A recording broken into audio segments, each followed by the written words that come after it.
We're all good to start? All right, so our first speaker is Lisa Glandon. The title of her session is called Roving Reference, a proactive approach to user services. Here's a little bit about Lisa.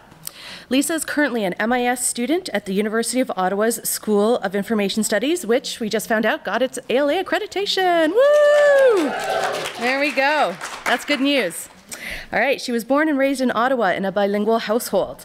Lisa has completed a Bachelor of Science. Oh, I sound like I'm a dating service. Completed a Bachelor of Science with a major in biology and a minor in philosophy, as well as a Bachelor of Education at the University of Ottawa.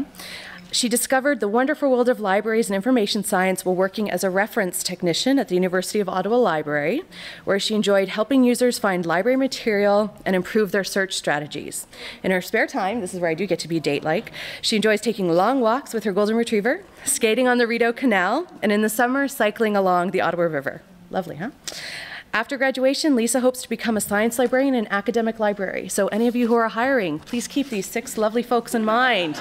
If they're doing this, they're definitely hireable. All right, over to you, Lisa. All right. Thank you so much. Whew. All right, I'm so excited to be here, guys. Okay, so today I'm going to be talking to you about the Roving Reference Pilot Project that I participated in at the University of Ottawa Library. And it was during the 2012 to 2013 academic year. So I was involved in setting up the pilot project by doing a literature review and writing a proposal on how to go about setting up the new service. And of course, I also roved. So first, I would just like to discuss some of the issues that brought about the need for a new reference service at our library. So, as many of you know probably, reference transactions in academic libraries have been declining. According to ALA statistics, academic libraries as a whole experienced a 50% decline in reference transactions in 14 years, so from 1994 until 2008. A quick scan of the literature highlights some of the problems with the reference desk model that may be contributing to this decline. For instance, passively waiting at a desk for people to approach is not very efficient, and it costs a lot to have professional librarians manning the desk. Also, reference desks deal with a high volume of very basic questions that a non-librarian could likely answer. Library anxiety may also be keeping students away from the desk. Library anxiety includes the fear of asking for help at the library due to feeling overwhelmed, intimidated, or embarrassed by a perceived lack of knowledge about library research. However, I'm not suggesting that libraries should start getting rid of their reference desk. However, I do think that libraries need to be more proactive in their approach. And many libraries are now doing this by providing additional services beyond the reference desk, such as consultation reference, where students will make appointments with professional librarians, kind of like how you would do with a doctor or lawyer. Virtual reference, including chat, text message, and email reference, and of course, roving reference. So what exactly is roving reference? In general, what it means is to circulate freely within the library to offer assistance to users, and it's often with a mobile device such as a tablet. Different models can be found in the literature. Some rovers venture outside the library walls, and some libraries set up temporary booths, and this is sometimes called outpost reference. But either way, no matter what the model is, the main idea is to be proactive in offering library services and to recognize that students might not always come to the desk if they need help, either because of library anxiety or because they just have no idea that there are people there that can help them with research. So there's a very interesting article written by Ruth Mertz where she analyzes roving interactions, and she suggests that roving is not simply the reference desk in motion, but that it provides a fundamentally different approach to reference and research support. Rovers fill in the second half of the reference interview because many library users can accomplish the first steps in finding the material that they need, but they run into problems along the way, and they can't complete the process, and that's where a rover would come in to help them. So now these are just some fun pictures that I found on the internet of roving reference happening in libraries pretty much around the world. So just to give you an idea of what it would look like. So now I would like to talk to you about the project at Ottawa U. So we had a team of approximately 10 employees that was made up of technicians and librarians. Staff voluntarily signed up for roving shifts, although some staff were kind of voluntold and they didn't, they were kind of forced into it.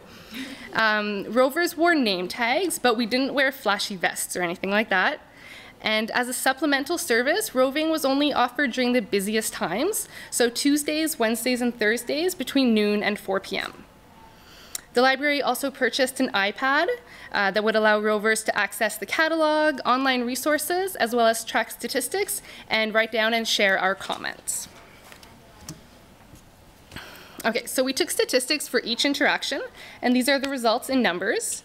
So 500 interactions in total in which we actually answered a question. And since we only roved for 4 hours a day, 3 days a week, and we didn't rove at the very beginning of the semesters, during exams, or over Christmas, this averages out to approximately three questions per hour. And this does not include the times when the rover would approach someone to help them, but the library user said they didn't need help. And I think those interactions, even though no actual help was offered, I still think they're very valuable because we're showing students that we care about them. And I always took this opportunity to tell students that if they ever needed help in the future for research, that they could come to the reference desk. So doing a little bit of promotion. I think this is one of the best things about roving. It's friendly, one-on-one interactions, and it helps to promote the library and just make students feel comfortable and they realize that there are really friendly people in the library. Okay, so this is the distribution of the different kinds of questions that we answered. These are the standard categories used at the reference desk to track statistics, except for the rule enforcement category, which was added after a couple of months of roving because we realized that some rovers, and some rovers in particular, were really into enforcing library rules, such as the noise and food policies. Okay, so then half of the questions were general questions about printing, photocopying, asking for directions, etc. About a third of the questions were bibliographical, can't say that word. For instance, finding known items in the stacks, or double checking a call number, making sure that they knew how the system worked for finding a book. And 10% were actual research questions, where the rover instructed the user on how to use the catalog or online databases, how to formulate their search query, how to narrow down their topic, etc. Okay, so after 2 semesters of providing the roving service, we sent out an anonymous survey to all the rovers to ask them about their experience. So we faced a number of challenges. The rovers felt some initial uneasiness about approaching people out of nowhere, but this got better with practice. And also rovers developed their own style of roving. So some people were very proactive and really went up to people, and some of them were a little bit more passive and were waiting for people to come to them. At times, the rovers did have trouble finding people to help and felt a little bit like they were wasting their time. I think this was due to the physical layout of Morset Library, which is spread across 6 floors, and it makes finding people in the stacks pretty difficult, and it's kind of like a game of hide and seek. There was also a lack of awareness on the part of students about why there were people wandering around the stacks, because we didn't do any type of marketing about the service, because it was a pilot project. Also, having to enforce the food and noise policies was unpleasant for many rovers, including myself.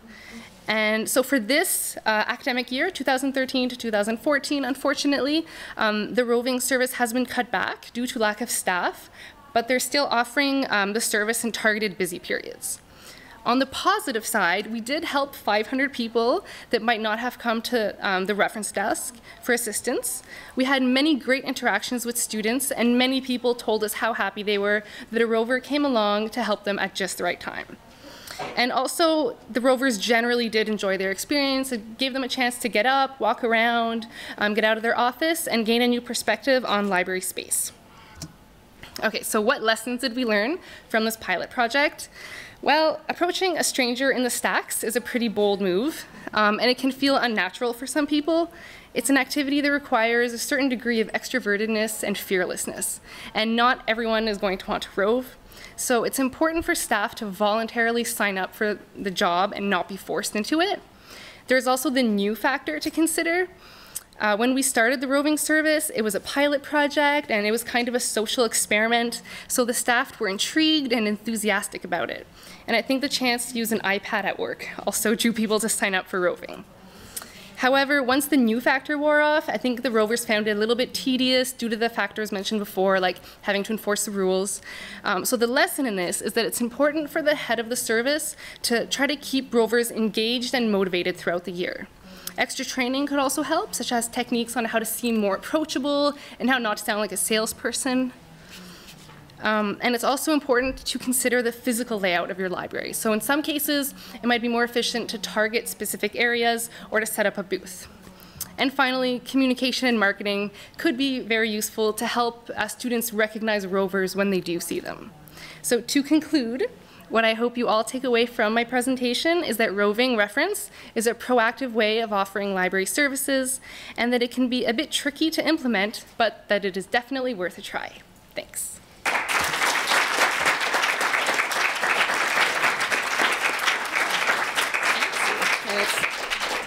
It's going. That's great. Thank you, Lisa. All right. Let me just queue up the next presentation. So I realized that in my excitement to introduce and get the session going, I forgot to say who I am. So sorry about that. My name is Sophia Apostle, and I am the incoming OCULA president, although, yeah, incoming is the right word, yeah. In about, I don't know what, 2 hours, I officially become president. So kind of in this limbo, I'm not quite sure who I am. In my professional life, I'm actually the Director of Sales of Canada at YBP Library Services. So our next speaker is Chris Landry. And Chris's session is going to be called Zines in the Academy, Alternative Narratives. And here's a little bit about Chris. So Chris is an MLIS candidate at the University of Western Ontario, which I guess now is Western University. The official switch happened, Western University. He received a BA in Film Studies from Carleton University in 2004. His background includes work at Library and Archives Canada, the Toronto Zine Library, and the Pride Library at Western University. He is currently on co-op at the University of Guelph Library, where he divides his time between the areas of learning and curriculum support and research enterprise and scholarly communication. Chris's interests include issues of zines in libraries, information literacy, and open access. All right, welcome, Chris.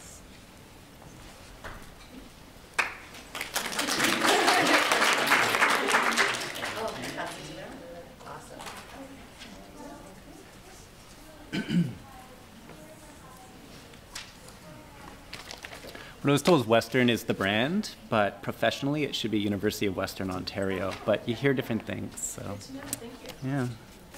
Okay, so. All right, so I'm going to be talking about why zines should be integrated into university libraries in some cases, and for the second portion I'm going to talk about with some of the challenges that come along with this type of collection. I'm going to be drawing on a literature review, as well as some email interviews I conducted with a couple library professionals, and also from my own experience from the Toronto Zine Library, as mentioned in the intro, but also on a project I was involved with at the Pride Library at the University of Western Ontario's D.B. Weldon Library. I developed a queer graphica collection, which was a LGBT-themed collection that dealt with comics and graphic novels and zines. So I built a fairly sizable zine collection there that started as a donation. So I'm going to start with a definition. For those who may not know, a lot of people might have seen zines around. In the 90s, there were a lot of them. But they're still around. They're do-it-yourself DIY magazines, independently produced and published for love rather than profit. And they cover a myriad of topics, and they come in all different formats and sizes. What I like in this definition is what they mention about how they're a forum for marginalized writers who give voice to underrepresented points of view, and they offer a unique form of expression for anyone who cares to make one. So it's a accessible thing. This is a definition from Collection Building Journal. So that, in my mind, kind of dovetails with our values as librarians, right? So it speaks to Canadian Library Association's statement on intellectual freedom, which mentions our obligations to provide and facilitate access to expressions of knowledge and intellectual activity, including those that might be considered unconventional or unpopular or unacceptable. And then from IFLA, I find it also dovetails with their remarks about our responsibility to guarantee access to the widest variety of materials, reflecting the plurality and diversity of society. So, but on a more practical sense, this is a picture from the collection. We try to lay it out like a comic book store where people could flip. But primary source documents is, to me, one of the most interesting ways in which they can be useful, how they can help researchers. Rowena Coe at the University of British Columbia remarks how, quote, "The unfiltered voices found in zines are probably the most accurate reflection of societal diversity," end quote. And Jenna Friedman at Barnard College in New York City says that the main selling point for their zine collection was, quote, "their usefulness as future primary sources on contemporary history from perspectives not usually represented in libraries." Their collection at Barnard College is part of their Women's Studies program. A collections manager at Washington State University suggested that zines can, quote, "tell us a lot about slang and language in our society," while the head of collections at DePaul University argued that zines were, quote, a form of primary source material as important for the study of history of today's mass culture as letters, diaries, and scrapbooks. From my personal experience, when I was a volunteer at the Toronto Zine Library, which is kind of like an autonomous library that's in an autonomous space in Toronto called the Transac, we had a visit from a German exchange student who is at U of T, who was doing research on the Toronto music scene. And in particular, she wanted a fanzine that documented a music series from the 90s called Wavelength, and we had a complete run of the Wavelength fanzine. So in this case, we were able to directly help her with a research assignment in a primary source thing. But in addition to their use as primary sources, I'm just going to put another picture just to mix it up, they can also enhance existing subject collections. So I talked about women's studies, but the Queer Graphica project at the Pride Library, the Pride Library's mandate was to acquire, preserve, and organize and give public access to information about LGBT communities. And the way in which we marketed the zine collection and what value it added to this was the way in which it moved away from the idea of there being an official story or an official narrative as found in secondary sources, but rather they show that kind of plurality that IFLA statement says. The story of the changing role of queer folk through history, they're socially diverse, politically engaging narratives, alternative narratives, highly personal narratives that deal with sexual and gender identity formation and queer community development. So in the longer version of this that I turned down, but we have zines from Winnipeg in the 70s that documented things, or zines from Toronto that talked about raids on bathhouses and things like this. This is first-hand stuff, and it's like a letter in a sense because someone just photocopied it. They weren't getting paid to do it. It wasn't official. And this kind of thing I find really exciting. I'm going to make a brief note about how the Collection Building Act itself allows you to connect with your users in really unique ways. So in this example, we had a local business people had developed a large portion of the collection through donating and getting a tax receipt.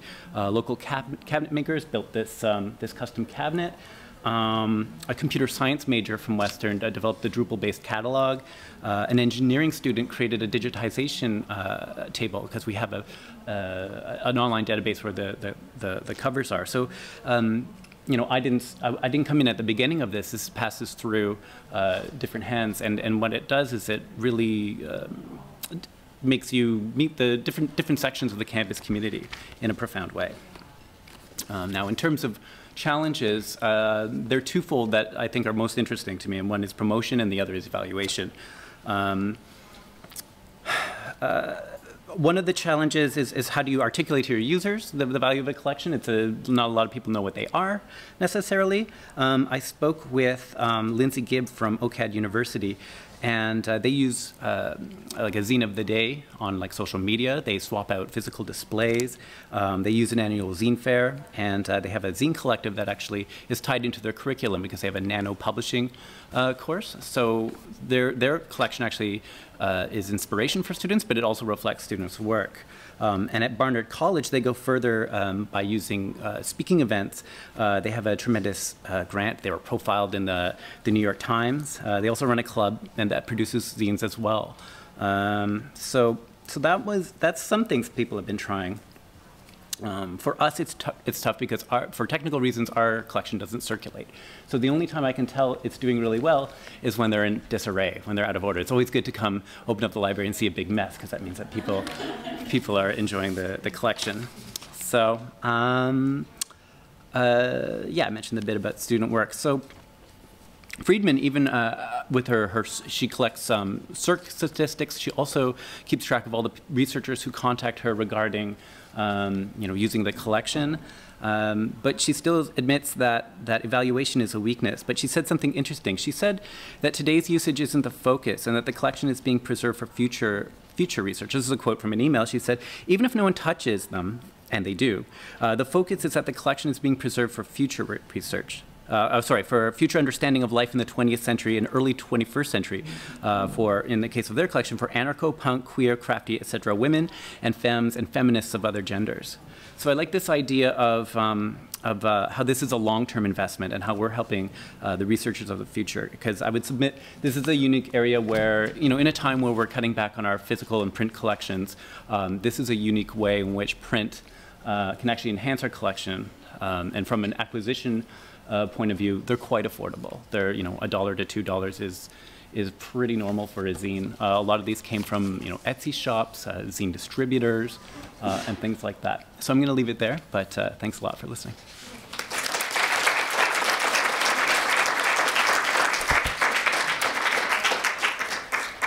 Thank you, Chris.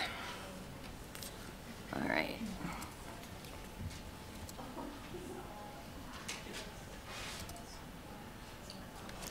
All right, next up, we have Kira Folk-Farber, and the title of her session is, "Am I Allowed to Print This? Embedded Copyright Information in Academic Library Catalogs." So Kira is a Master of Information candidate at the University of Toronto's iSchool, holding a Doctorate of Music from the University of Montreal and a Bachelor of Music from the New England Conservatory in Boston. Kira has performed opera, oratorio, did I get that right?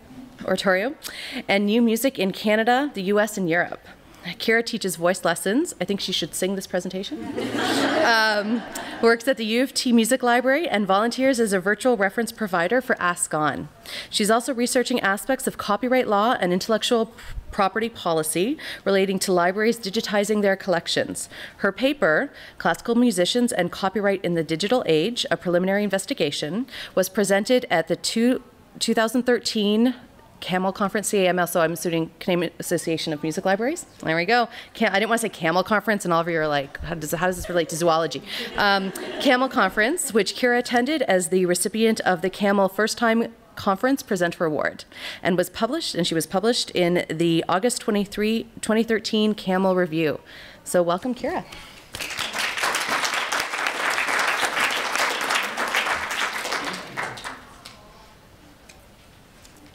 Hello, good afternoon.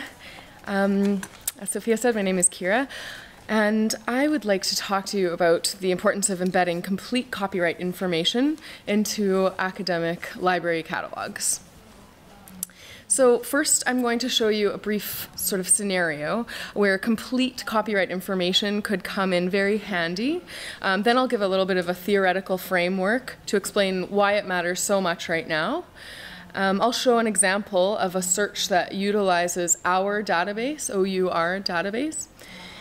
And I'll talk about what information might be missing from that and why it's important. And I'll touch on the value of high quality metadata in this context. And then I'll just talk a little bit about opening up the conversation on this topic. So just to set the scene, a student comes into her college or university library, and she's doing a paper on the capybara, which is the largest rodent in the world and can be found primarily in South America.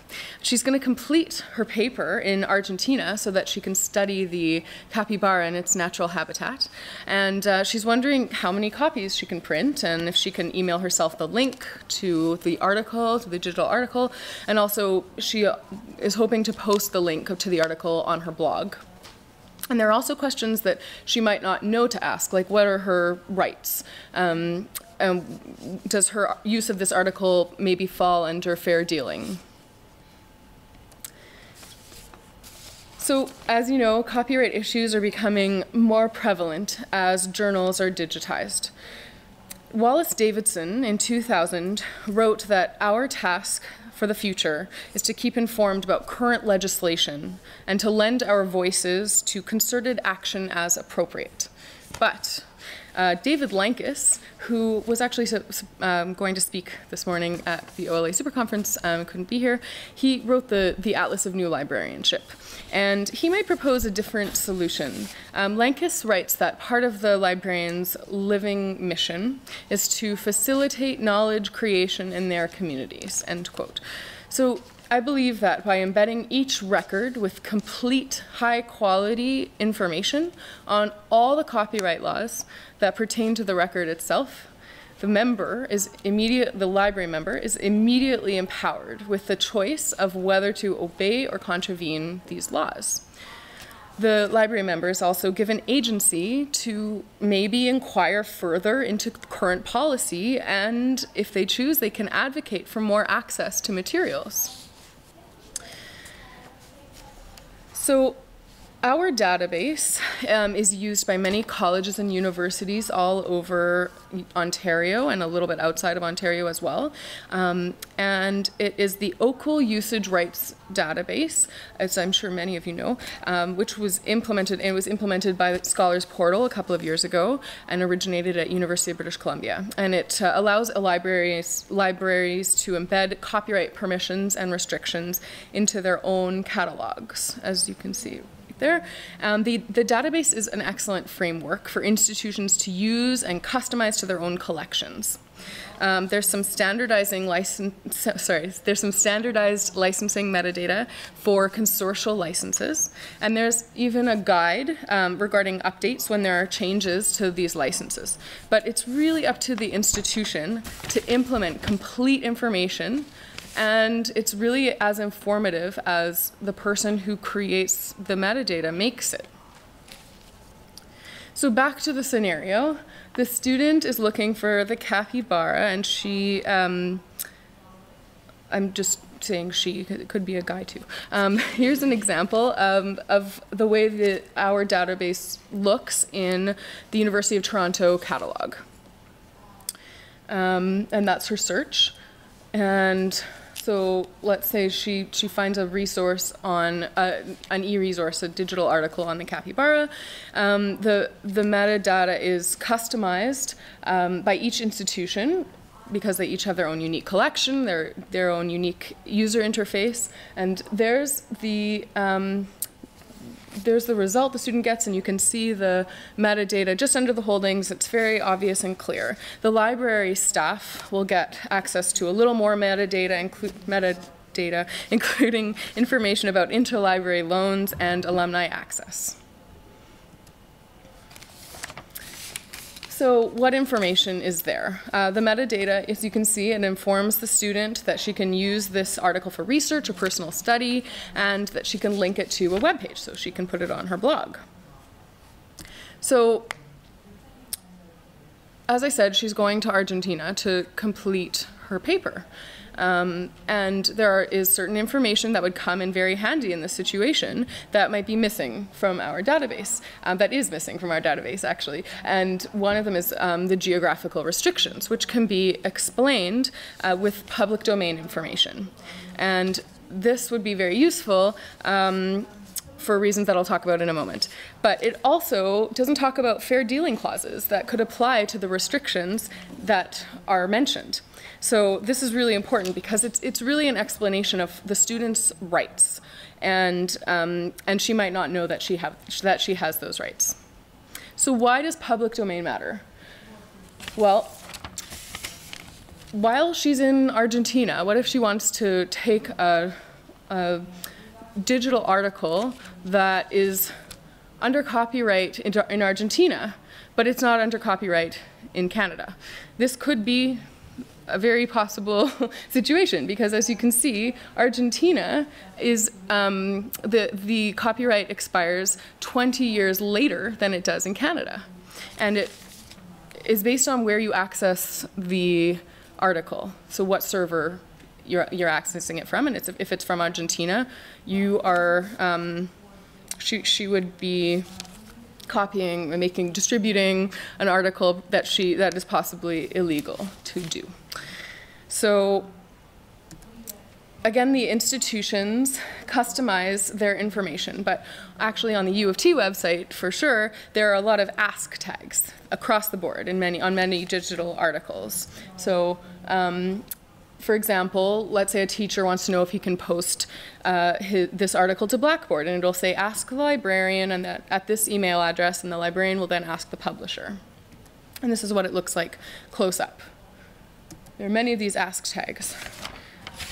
So seeing that information, I think, could be the crucial moment that the student or the teacher doesn't have the information to make a good decision about their next course of action. And that sort of goes against what I've been learning for the last couple of years at the iSchool about our mandate as librarians, which is to provide help finding good quality information to library members. So I believe that with increased digital resources comes the responsibility of adding high-quality metadata that make up an excellent and current academic library system.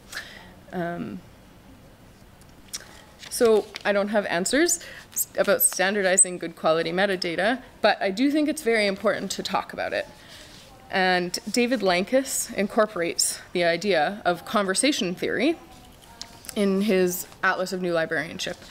That's an example of something from Atlas of New Librarianship, and he says that knowledge is created through conversation. And I think that copyright law is fluid and confusing, and people don't talk about it enough. I think that if we put these issues about complete metadata on the table, we can try to work some things out. So these are the sources for the images that I used, and thank you very much for listening.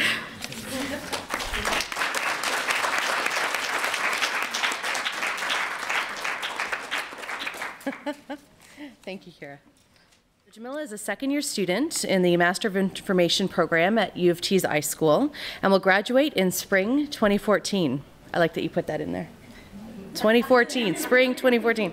She holds a research assistantship with the Memory, Meaning Making, and Collections Project, which is a partnership between U of T's museum program and Native Canadian Centre of Toronto. Jamila has a BA in anthropology with a minor in linguistics from McMaster University. Previously, she was a research assistant with U of T's Corporate Video Surveillance Project. And she also has many years of experience working in the social services sector, both as a frontline service provider, in program coordination, and in management roles. Please welcome Jamila.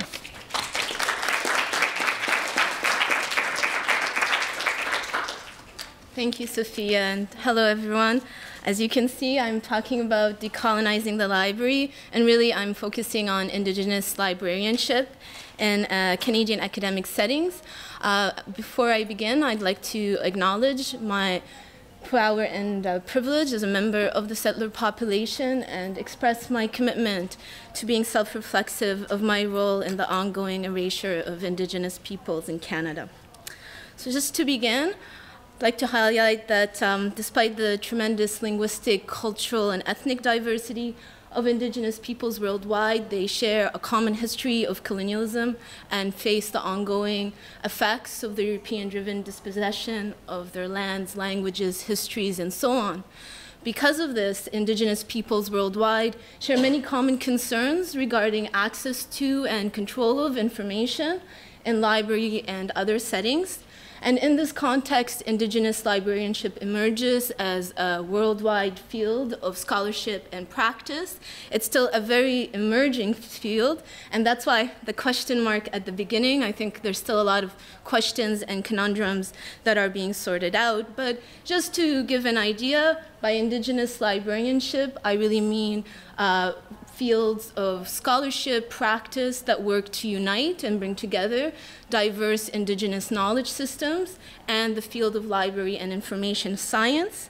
And by Indigenous, I mean in keeping with international norms, people or groups, individuals who may self-identify, for example, in Canada, as First Nations or Aboriginal or Métis or Native and among other terms.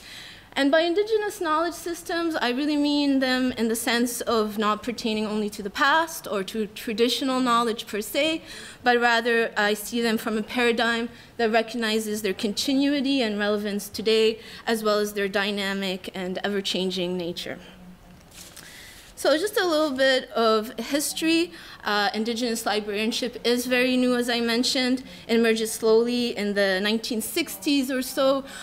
In that period of decolonization and liberation movements, diverse Indigenous peoples worldwide made great strides in affirming their rights. And part of that is Indigenous peoples and their allies advocated for and launched initiatives to address their unique needs and the relative lack of appropriate library materials and services, and also access, huge issue, universal access. Hence, the history of Indigenous librarianship is inextricably tied to Indigenous people's social, cultural, and political reassertion globally in the latter parts of the 20th century and continuing today. The reason I have this slide is because in Canada, the emergence of Indigenous librarianship, that intersection of Indigenous knowledge systems and library services, is really best contextualized within the history and ongoing legacies and current efforts to undo some of those legacies of the residential school system, which, as you can see here, I'm not going to read it, but operated in Canada forcibly to assimilate Indigenous peoples and dislocate their families, communities, nations, and cultures. The schools began closing about the 1960s that continued till the 1990s. And recently, in 2008, Prime Minister Harper apologized officially before Parliament for the residential school and its assimilationist objectives. So following this apology, there was a Truth and Reconciliation Commission, established other mechanisms of redress as well. And in that context, there's been a call from the Truth and Reconciliation Commission for people in all sectors of Canada to continue the work of undoing those legacies, to take up in their own arenas, in their own professions, this issue of healing and reconciliation. And for many across the country, myself included, this apology really encouraged visions of a new reality of reconciliation and equal partnership in Canada. And I really think libraries have a role to play in this, and I think Indigenous librarianship offers some insights in that arena. And kind of here to hopefully inspire you to engage with this issue a little more and maybe provide some resources if you're interested. In general, I'd like to emphasize that in Canada, across North America, universal access, just as a basic issue, is still a huge problem in terms of Indigenous peoples, in terms of on and off reserve, in terms of urban versus rural, but that even beyond that, where there is access, whether it's to a public or other kind of library, academic libraries, there's still a lot of barriers in terms of cultural barriers, in terms of language, other kinds of barriers that Indigenous librarianship is looking to really grapple with. So to go back, and this is just, I think, a beautiful picture of one of the Truth and Reconciliation Commission's events. Tens of thousands of people were part of this last September 2013. So Indigenous librarianship is really looking to take up its work based on the view that Indigenous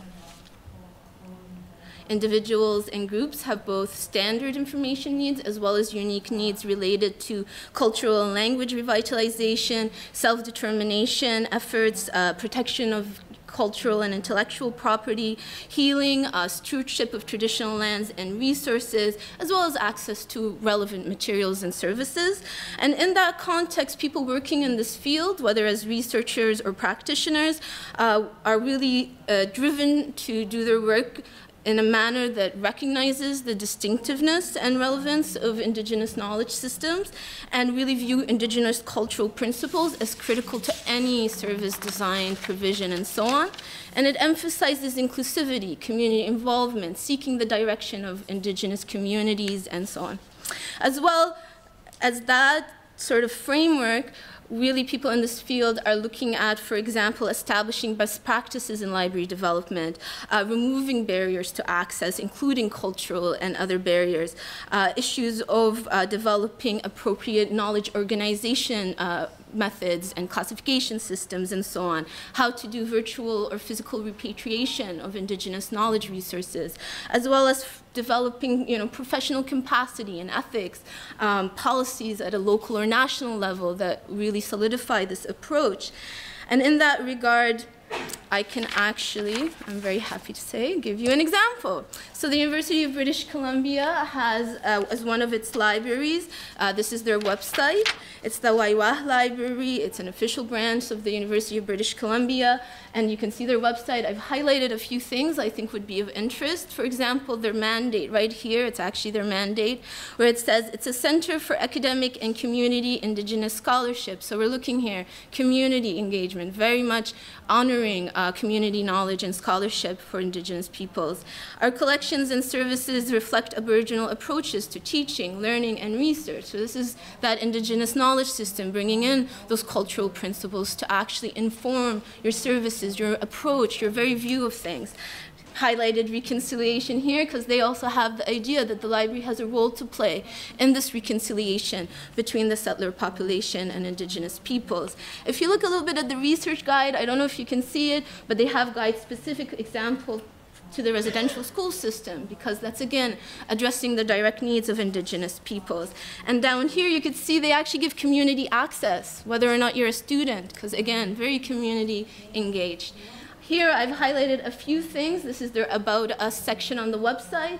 You can see here, as of 2013, this library is the only Aboriginal branch of university library system in the country, which means that it's the only example I can give you. But it also doesn't mean there aren't relevant libraries, but in terms of a university branch. And here, they're working with a unique Aboriginal classification system, very much driven from the Indigenous communities there.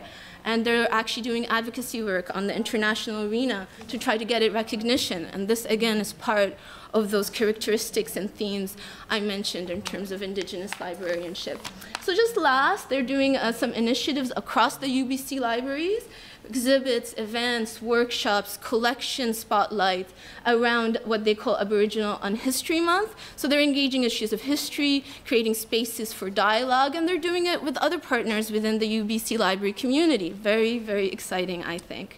This is just a quick screenshot. Some of the magazines and newspapers on their shelf, you can see, you may not necessarily find those in other kinds of libraries, but very much focused on being culturally relevant to Indigenous users and their allies, other interested members. So just to conclude, I have a very comprehensive list of resources that if you're interested, please email me. I'd be very happy to send it to you. It's even laid out very pretty, but it's talking about some resources for you as professionals or research, even reports from the Saskatchewan government and LAC, different kinds of blogs that you might find for networking, meetings that are held around this issue in North America and internationally, as well as training and development opportunities and so on. I had no idea I would do that, I promise. I didn't just want to leave with a bang. So I'd be very much happy to share that. And just to go back to my concluding by the beginning, by decolonizing, really, I just mean library services that proactively work to undo the legacies of colonialism, of cultural loss, of language loss, of also trauma and different things. And I can give you fancier definitions, but I think for now, that's really a good start. So thank you.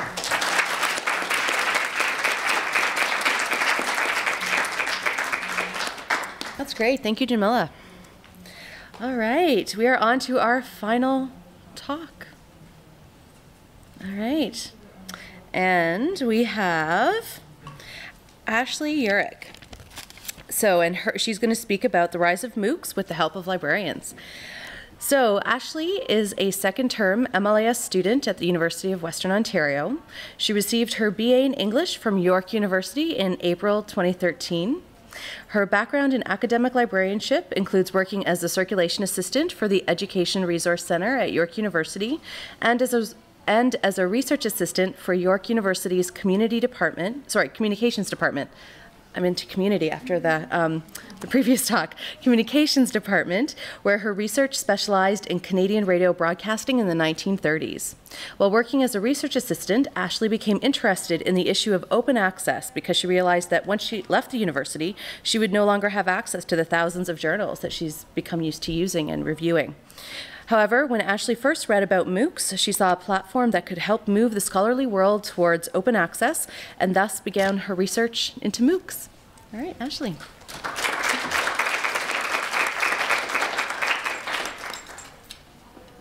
Good afternoon, everyone. It's kind of difficult following such great presentations. But I'm here in front of you today to discuss the impact librarians have on the success of massive online open courses, otherwise known as MOOCs. So what exactly are MOOCs? Simply put, MOOCs are free online. All right, let me try that again. Simply put, MOOCs are free online courses with an unlimited participation using interactive formats to encourage global discussions on a particular subject matter. They came onto the educational scene in 2008, and 4 years later, the New York Times was dubbing 2012 the year of the MOOC. But by 2013, many were claiming that MOOCs had been a failure, and Udacity's Sebastian Thrun abandoned his goal of providing free higher education for the masses, and instead redirected Udacity's focus to providing practical, technical education to assist people in the workplace. Recently, we've witnessed a shift in the MOOC learning environment where partnerships between Khan Academy and Bank of America educate their students on finances, or where various MOOC platforms partnered with LinkedIn to provide a direct-to-profile certification program to better motivate students to complete the courses. This shift to a more work-related technical MOOC environment, however, is not to say that the idea of providing higher university quality education for free is to be abandoned. Instead, we need to look at why they're failing and what we as librarians can do to encourage an educated public citizenry. So MOOCs have hit a wall, so to speak, when it comes to providing resources for these courses. Students enroll in the courses from all over the world, making it difficult to provide resources that do not violate any country's copyright laws, and this is where librarians come in. Who knows more about copyright licensing and open access resource acquisition than academic librarians already working within these concepts in their libraries? Copyright laws vary all over the world, and what might be deemed as fair use in one country may not be deemed fair use in another. So when creating MOOCs, it is important to keep this in mind when supplementing classroom learning and reading materials. So I'm sure you guys recognize this from before. Great minds think alike, right, Kyra? So the map on the screen illustrates the general copyright laws for countries all over the world. So the pink countries, for example, Russia, most European countries, Greenland, Australia, all have copyright laws which protect the rights of the creator for life plus 70 years thereafter. Mexico protects rights for the longest time, life plus 100 years, but countries like Afghanistan have no copyright laws whatsoever. So with their knowledge, academic librarians possess the necessary skill sets to adequately select course materials that are available to all users all over the world. While international copyright laws may seem like quite the headache, there are alternatives to using materials protected under copyright laws. Librarians have advocated for years for the open access publishing, particularly academic librarians who forge out tons of money for subscription-based journals in the science, technology, and medicine subject areas. Librarians have already allotted extensive work hours to find and acquire open access resources, providing alternatives if they cannot afford the subscriptions themselves, or to simply provide an option for their students. Where would you like to get your information from? From a publisher who believes in providing barrier-free access to information for the purpose of nourishing an educated society, or from the publisher who believes access to information for educational purposes must be paid for with an arm and a leg? As an undergraduate student at York University, my favorite part of my assignments was always doing the research before writing my paper. I loved scouring the English lit journals because there was always an endless amount of information that I found interesting. And I remember the one day it dawned on me that once I graduated from York, I would no longer have access to this information since I needed numerous user IDs and passwords that would expire when I was no longer paying tuition. And I was kind of devastated. Now, I'm sure not all undergraduate students shared my devastation and weren't as nerdy as I am. Many of them never even learned to search a database properly, I'm sure. But standing here in a room full of what I can only assume the majority of you are librarians, wanting to be librarians, or working in the information science field in some manner, many of you can relate to this daunting realization of losing access to such a vast amount of information. Librarians have been advocating for years for the push to open access publishing. During Open Access Week this past October, Michael Geist wrote an article for the Toronto Star, rejoicing that 49% of Canada's research is being published through open access publications, nearing countries like the United States, Switzerland, Israel, and the Netherlands, all of whom have passed the 50% mark. This means that the amount of open access resources available to be used not only in the university setting, but also in the MOOC setting is steadily increasing. These up here on the slide are only a few examples of the credible open access publishers available for use in MOOCs. Librarians can work with instructors of the courses to provide students with supplemental readings to better assist them with grasping materials, produce web-based guides on open access resources, and create tutorials or work with students to help them become more familiar with the concept of open access resources, since many people are unaware these resources even exist, as well as help them navigate open access databases, as many of them are new to the concept of databases altogether. The librarian's role in advocating and promoting open access resources, along with teaching students and faculty to navigate the vast amount of information, has extended to the world of MOOCs. Much like in the academic setting, students in MOOC courses need librarians' assistance in navigating the vast amount of information that has become available with the development of the internet. Expanding on this concept of the student's success being contingent on librarian assistance, librarians can become embedded in MOOC courses, much like they do in online classes in universities. Embedded librarianship is not a new concept, and we've witnessed firsthand how beneficial an embedded librarian can be in these online classes, providing feedback and guidance through forum discussions, for example, answering email or IM queries, posting, searching tips and strategies through social media sites, providing video tutorial guides on where to find certain information, how to navigate a particular database, how to use Boolean operators, how to distinguish if a resource is reliable or not, and the list goes on. With the academic librarian, who is already familiar with playing the role of an embedded librarian, prowling the course forums and providing helpful feedback and tips to students, students of these MOOC courses can only benefit. Librarians are the original search engines, as the cartoon suggests. MOOCs have been deemed a failure because reports have shown that only about half of those that register for the courses don't even look at the first lecture, and only an average of about 4% of students finish the course. But if we look at the sheer volume of the classes, a 4% success rate still produces quite a number. A typical MOOC class size runs around 20,000 students, and if 4% of them are completing the course, that's still 800 students who are paying attention, utilizing resources, and trying to further their education and training. I don't know of very many university courses that have 800 students completing the course successfully each term, and this is just the beginning. Embedding librarians in these courses can help those students who are in that 4%, who are struggling with grasping the material but are lost in the class size, who are new to the concept of information retrieval and open access resource acquisition, who are unaware of who to go to when they need help because their instructor is teaching 20 to 100,000 students. With the librarian's expertise in these areas, both MOOC instructors and students can only benefit from embedding librarians into online classrooms. And an often overlooked aspect of providing MOOC courses is the use of assistive technologies. What about the student living in Germany who has low vision, making it hard for her to read the computer screen? Or the student in Australia who is hard of hearing and can't listen to search tips? Librarians have long been familiar with the use of assistive technologies in promoting learning and providing equitable access to information, regardless of disability. Therefore, who better to work with students in these MOOCs to provide access to various assistive technologies than librarians? The consideration of student goals range from low-tech to high-tech solutions, the cost of training required to use the technologies, licensing agreements and upgrade policies, technical support that will need to be provided, and the number of students who will benefit from the technology is all vital to the success of implementation of assistive technologies in MOOC courses. A few examples of assistive technologies are available for you there on the screen. Librarians are generally more knowledgeable. No worries. Librarians are generally more knowledgeable and prepared to assist students with disabilities when it comes to providing access to information than most instructors of MOOC courses. So with librarian support in the courses, MOOCs will allow students with disabilities to both benefit from and contribute to the discussion surrounding the MOOC subject matter. Aside from working with students in the courses and providing instructions and assistance, librarians can also work at the preservation and curation of MOOC courses. Being relatively new, MOOCs have been put to the wayside in terms of archiving and storing their content. And as information science professionals, we understand the importance of the preservation of knowledge and recognize that the preservation for future reference in developing courses can only benefit instructors and ultimately students. And the most important skill a student can develop or take away from a MOOC course, in my opinion, is the ability to locate, analyze, and use resources from the web, specifically open access resources. According to connectivist theory, learning should be focused on where to find information rather than trying to memorize information. If you know where to find information, then you are knowledgeable. Therefore, students on MOOC courses shouldn't be wasting their time memorizing facts, states, or theories, but rather, with the help of librarians, students should be learning how to manipulate databases and carefully select materials that will assist them in their learning, than that they can find later when they need the information again. With this skill, students can become more successful in MOOCs or any course for that matter. But why should we as librarians be interested in and invest our time in MOOC courses? As I mentioned earlier, librarians have been advocating for open access publishing for a while now. The success of MOOCs will help push publishers toward open access resources, as subscription-based journals will not be used in MOOC courses, creating a niche for open access journals to supply the demand. But ultimately, we should support MOOCs because they support adult lifelong learning.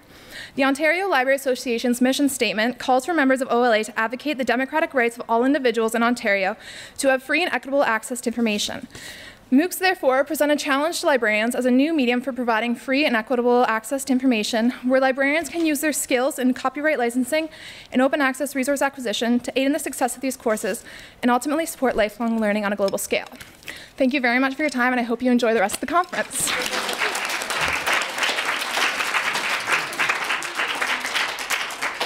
All right, thank you, Ashley. Don't you wish you could hire all of these students? Well done, everyone. Let's give you guys another round of applause. That was great. Nice.